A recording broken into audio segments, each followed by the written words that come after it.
These here are the C-5.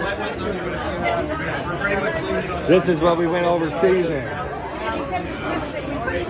This is awesome.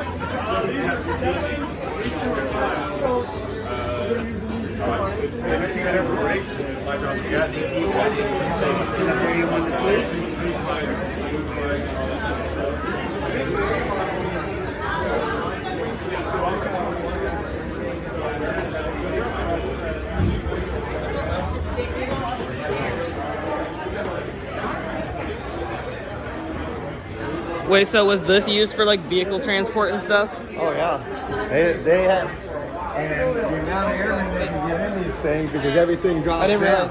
realize there were seats right here. Yeah, that's what these are, and they have them that they can put them in all through here, and a whole platoon can go through, the whole squadron. Wait, an entire platoon? Well, the whole squadron, yeah.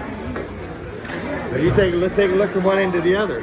Now you think of the aisle being like here, and then an aisle, and then seats, and then an aisle and a seat, and they're back to back. You think of how many people you can actually fit in this. Now, you Hundreds. Get a lot of people. Probably at least over a little under 1,000 at least, right?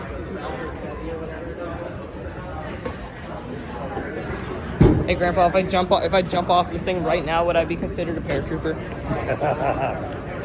Well, I have the equipment. unless you broke your leg or something, maybe you'd be an idiot.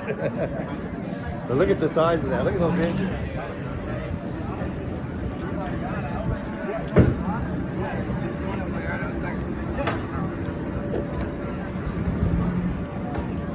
Let's go over this way. Okay, what plane is this? Oh, here we go.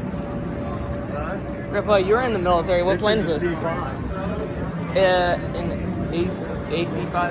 Or C-5 cargo. Nice. The C designation's cargo.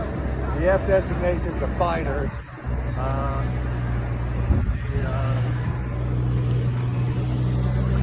And paratroopers during World War II used these tiny little aircrafts.